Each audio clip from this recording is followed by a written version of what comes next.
Hello, welcome. Right now, we're gonna talk about an anime TV series called Paranoia Agent by Satoshi Kon.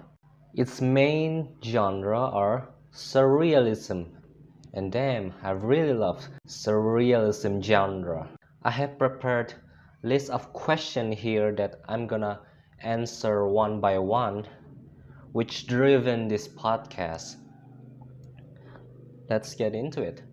First question is, what's my first impression about this TV series? Okay, let's think about that.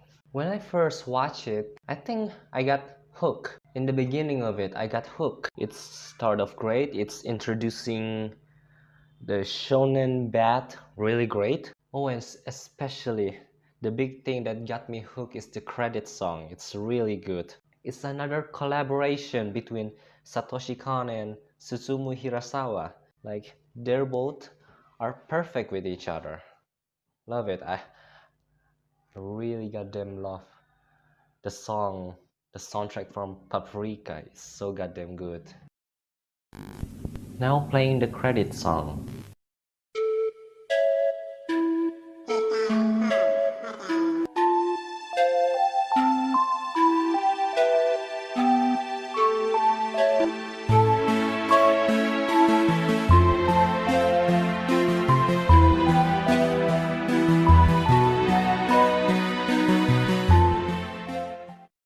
And the song in this one too is so good. Okay, another first impression I had. It's the type of show that asking much from you, asking you to think much.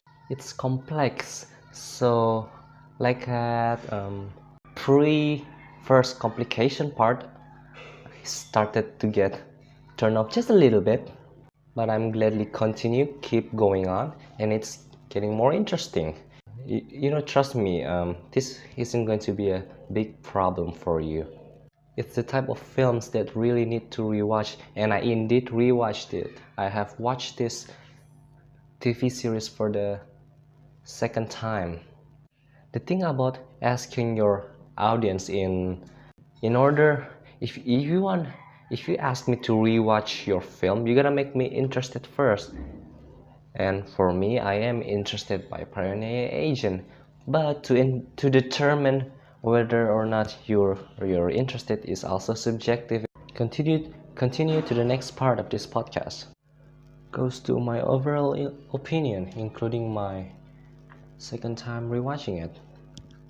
It has very good concept story, and it really makes sense to the theme, which is following. So every episode will have different protagonists, and it's not different for the sake of being different, you know. It's relating to the theme. In the first episode, you follow first protagonist that at the end related and causing something to make the event take on another protagonist in the next episode. I will explain that more thoroughly in the spoiler session. The structure is very well, but maybe for the twists, not really good supported. The story is great. Different story or event for each protagonist in every episode is great and interesting and relating to the theme. And I guess that's all my overall opinion. Oh wait, no, the soundtrack again is a banger. The visual representation of surrealism, I sometimes like it and I sometimes not.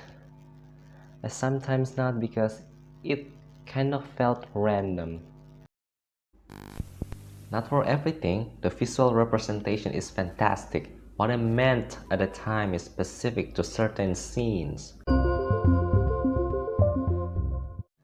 Okay, it's time to get into the spoiler session. Here we go. I think it's better to talk about it in a chronological way. We start with episode 1, continue with episode 2, and so on. Oh wait, it's not a spoiler session yet. I forgot to do something. For new watcher, for people who haven't watched this show, I'm gonna tell you about the synopsis of this show. So, okay, let me summarize it. I hope I'm good at it. It's about terror of shonen bat.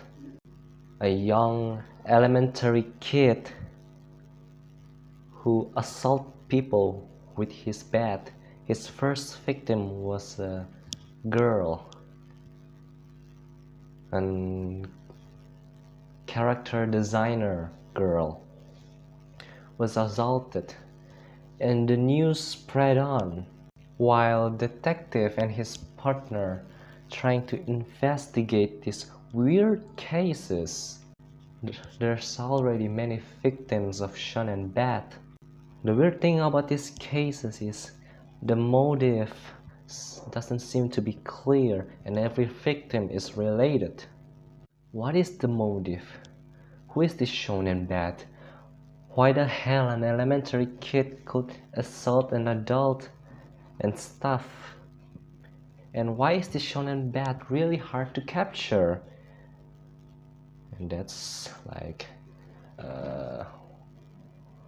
what we're us as viewers also trying to find out in the show. Okay, now let's get into the spoiler session and talk more deeply about the show. Now, episode 1. Actually, I don't have much to say about the first episode, but I have things to say about episode 2. Now, in episode 2, titled The Golden Shoes, its protagonist, it's Ichi. This episode is really funny, and I really love the soundtrack. I really love the soundtrack, particularly in this episode. It's titled Joken Doji. It's the soundtrack is so catchy. Every time this song played while Ichi fantasized himself being in the center of the universe, it's so goddamn funny. I love this episode. Now playing Joken Doji.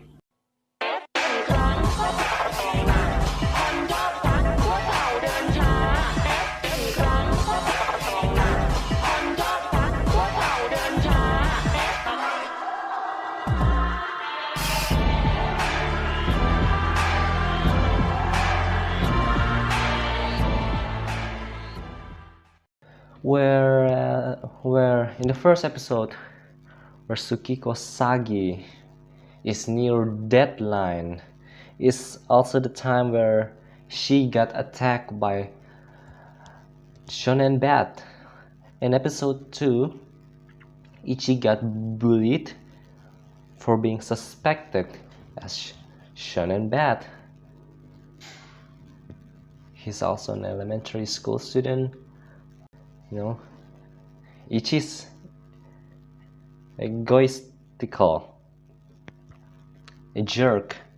After experiencing all, being discriminated by his friend, being ignored by his friend, he felt trouble and also becoming the victim of Shonen Bat. Episode 3 is also really interesting and I love it. Episode 3, titled Doubled Lips. It's about girl with personality disorder problem, having multiple personality. Really interesting episode. Quite and scary. Following protagonist named Harumi Shono, which is homeschool teacher of Ichi. You see, it's related. The victims is related. And she's the one who's having personality disorder problem. He has other personality, which is a prostitute, and another one who is model. There's 3 different personality in Harumi Shono, and each of them is being like a parasite to each other, wishes other not exist to live a normal life. I think people with personality disorder, they need to compromise. They have different personality, different interests, but share the same body. They need to compromise, you know. But the problem is Harumi Chono is escaping. She's running away. She doesn't accept it. She doesn't want to acknowledge another personality. She's being selfish. She throw away others' personality belongings. You know, she's being selfish. You share the same body with another personality, you know? That's what Harumi Chono really need to do. And the problem is getting much more worse where Harumi Chono has a... Okay, what's the English word for it again? Wait. Bride. Bride at the time. But she's keeping it as a secret from his bride, from her bride. That's a bad thing. Don't hide a secret that will cause future bigger problems. Even her doctor suggesting that she needs to be open, you know, and discuss this thing with her future husband. But she doesn't want to do it. She doesn't want to acknowledge it. She wants to run away. Then at the end happen as what I have said, a mental breakdown, downfall, then being crazy, hurting herself, then get attacked by Shonen Bat. Next, episode 4, titled A Man's Path. Protagonist this time is a police officer who's a friend of the detective, who's also known about this case of Shonen Bat. This guy is crazy and creepy. Why creepy? I'm gonna talk about that later, Machan. Okay, so this guy, he's helping a prostitution, an illegal one. He's a hypocrite. Everything he says which make detective kind of jealous and down is not true. He's being a hypocrite. He's having a bad relationship with the mafia, which causes a conflict, a price he need to pay, a man's path. The consequence of his action is he need to pay back to mafia very expensive price. Because of desperation, he does criminal bad thing, stealing, assaulting people. Then when he thought his problem is finished and he finally had all the money to pay to the mafia, turns out the mafia asked for more. You know, it causes more problems, stress, a mental breakdown, felt problem. Then Shonen Bat comes in and hitting the guy, but fortunately this cop doesn't get knocked out and actually capture the Shonen Bat. Okay, next episode, The Holy Warrior. I'm not really a fan of this episode 5. Okay, so this episode, I'm not really a fan of this episode. So this episode is about in the fantastical world, following fantastical world caused by detective interrogating the Shonen Bat. Then the Shonen Bat talk nonsense.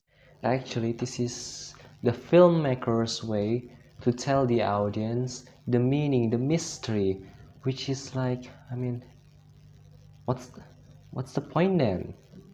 You make it obvious. I mean, this whole time you've been building up the mystery, then this episode of The Holy Warrior is dedicated to answer that in a fantastical way that doesn't seem to relate to the theme. In this episode, it's been answered, but it doesn't need to answer it. I mean, Like without this episode, I think audience could figuring out the real mystery, so this episode felt unnecessary. So anyway, this episode answered the mystery about how shonen bat only hitting those who are cornered, who are wanting to escape, double mark, escape, who's having a mental breakdown. It's been explained in this fantastical way. But anyway, things that doesn't make any sense is, well, since we talk in the spoiler session, we already know that this shonen bat is actually not the real shonen bat. It's just a random kid, a copycat. For some reason this kid actually knows the answer to the mystery. Okay, it's time to have a break. We'll continue to talk about episode 6 later.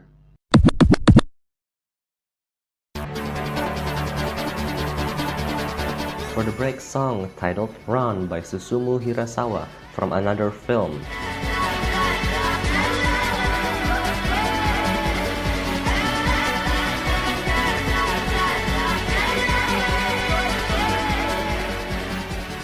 Hello, back to the podcast. Tsukiko quite pisses me off. She's lying, causing many problems. She's a yes man. She's an unhealthy individualist. She's helpless, In episode 6, in more thorough investigation, more interview, this time interviewing an old woman, an old lady who's a suspect in the crime scene, who's revealing biggest information that actually there's nobody hitting Tsukiko. It's actually Tsukiko herself hitting herself in the knee with a pipe. And the kid shonen bat is a copycat who inspired by the idea, and that's it. The problem seems to be got solved, right? Well, turns out not. The kid whose we all believe is shonen bat turns out not, because when he reaching mental breakdown, being cornered as well, he's also brutally killed by shonen bat. Jeez. This time it's really weird.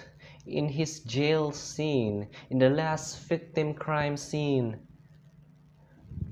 the detective and his partner finally get to see the real shonen bat, but the shonen bat just escape easily by going through a wall.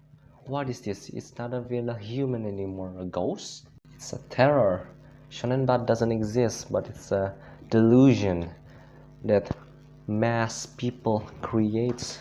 The thing about reality is it's relative, it's not absolute reality. This delusion creates new reality where everybody thought shonen bat exists, but no, it actually exists in their own minds, which create new reality, which is really interesting. Episode 8 is really sweet and wholesome. I love it. Group of people who's trying to killing themselves, but in the journey found precious thing about life. It's it's funny, beautiful, and heartwarming. The thing about terror is it's being shared. Gossiping create terror, and terror become much more widespread in episode 7.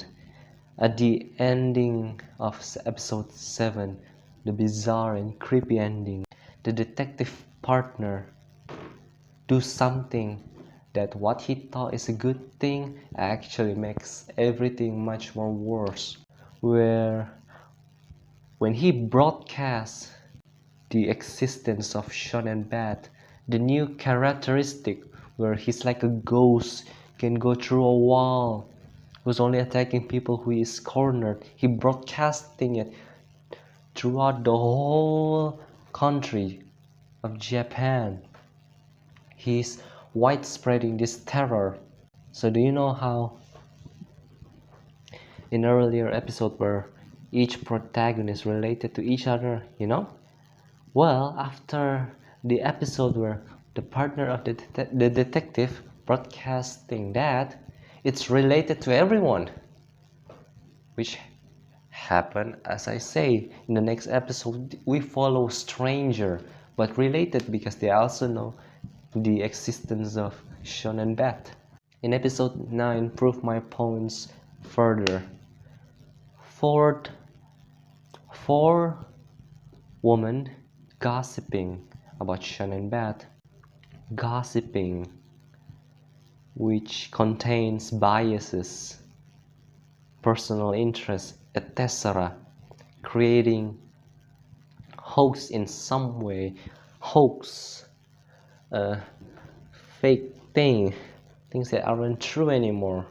Where some say that, hey, Shonen Bat is muscular, he's big, he's scary, being over-explained, overtell, being over-dramatized, which is scary because it makes the reality of Shonen Bat becomes much more stronger and inevitable. Shonen Bat become much more scary, becoming a terror, a mass terror for society that actually doesn't even exist, but actually exists for them. They're becoming a reality for them. One thing about gossiping for sure is people love to be a part of something, to be able to share stories. Doesn't care anymore if the gossip is true or not.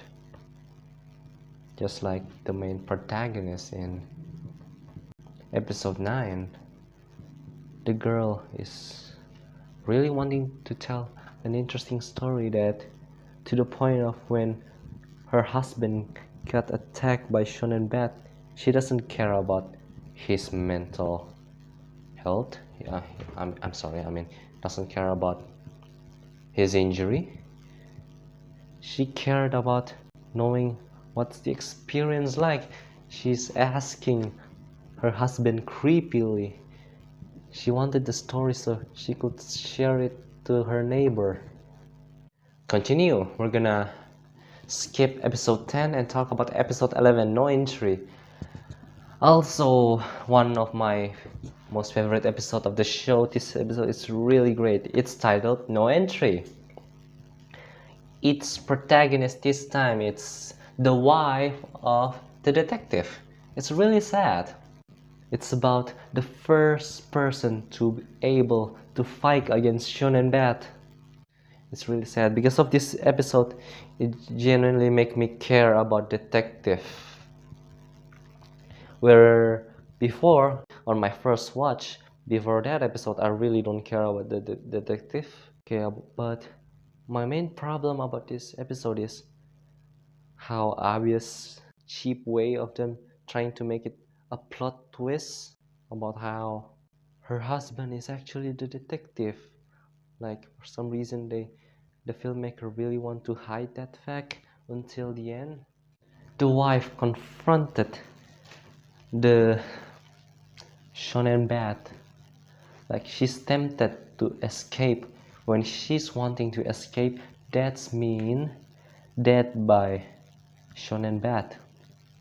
But in the end, she's managed to beat Shonen Bat by having a courage to live, for his husband and taking a surgery, a very high risk surgery. Okay, sorry, I forgot to talk about very interesting stuff in episode 6, so let's go back just for a moment to episode 6. Its main protagonist in season 6 is a runaway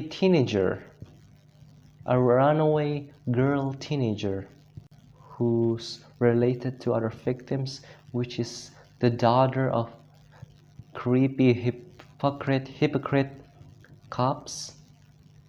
This episode is quite fucked up. So her father, the cops, is really creepy guy. Every time he goes to having sex with prostitute, He would love if the prostitute called him daddy for some reason. We thought it's just a kink or something that turned him on. We thought it just goes as far as that line, but turns out not. It's revealed much more fucked up information where one of the reasons that make the runaway teenager gone in the first place is finding out that there's a camera in her room. Like, then she checked out a video footage of the camera where it's recording her changing her outfit. Oh, that's really fucked up. So this whole time, the creepy cop dad spying on her daughter, like sexually attracted to her daughter, which drive her daughter to be crazy. That's really fucked up. That's why the cop always wanted to be called daddy by prostitute, because he's sexually attracted to her daughter. To prove my point much more, there's a scene in the episode where a flashback scene where the daughter walking along his dad, little version of him, little kid version of the daughter, walking alongside with him. Then the daughter said, "Dad, I wish in the future I could marry you. I want to be your bride." It's in a joking way, obviously. And at the time, the dad's response was normal, but turns out he take it to the heart. Okay, that's enough of me talking about episode 6. Let's continue talking about uh, episode 12. Continue where we left on. So, it was said that Maromi is actually the same thing with Shun and Bat, which is they are the same. They are an escape thing, an escape form of society. In news, in internet, in everything, society really underpraised Maromi as a cute thing. What caused that? Because of Shun and Bat. People goes to Maromi, buying Maromi as their escaping thing from the fear of Shonen Bat. Let's talk about episode 12, Rudder Man. I'm not sure if I like this fantastical RPG kingdom game style, surrealism.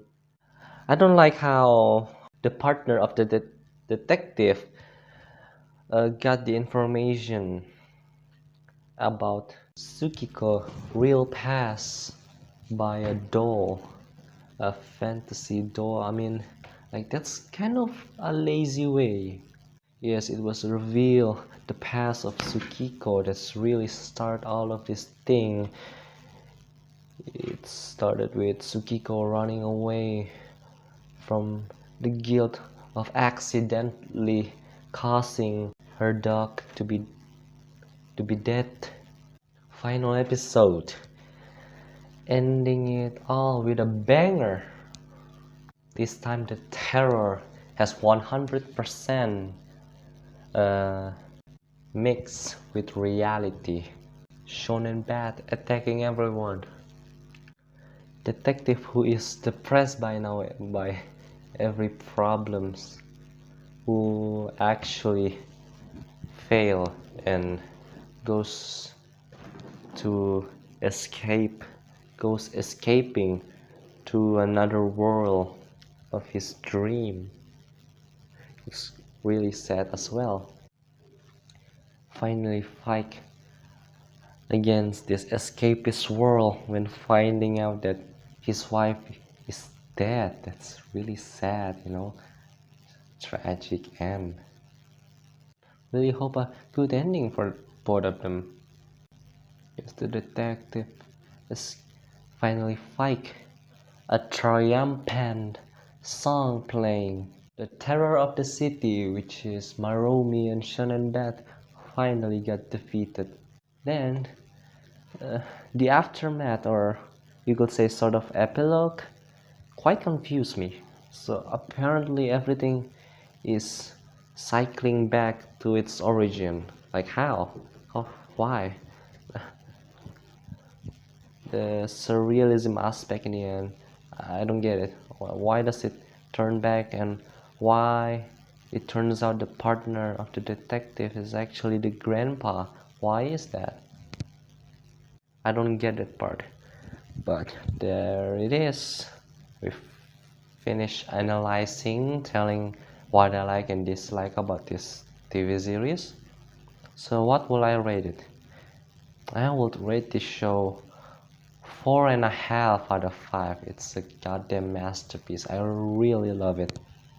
It's melancholic, sweet, loving it.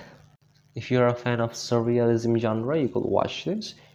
You're a fan of a horror as well. It's also shares some horror stuff in this series. Fan of Satoshi Kon?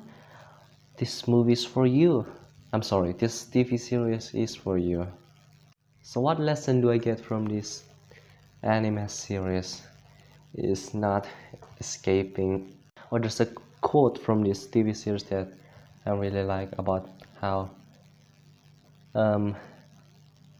things that detective says about things that look like a salvation, a true salvation, is actually just a delusion. Something like that. I love that line because it is true. Not running away because it never disappear. Facing it head on and stuff. I could, trust me, if I think this longer, I could tell you more about the message. But that's it for now. I don't want this podcast to be much more longer. So yeah, it's great talking about this show. I love this show. It's one of my favorite anime show right now. So yeah, that's it. That's the podcast. Live much more in the moment. We're all gonna die.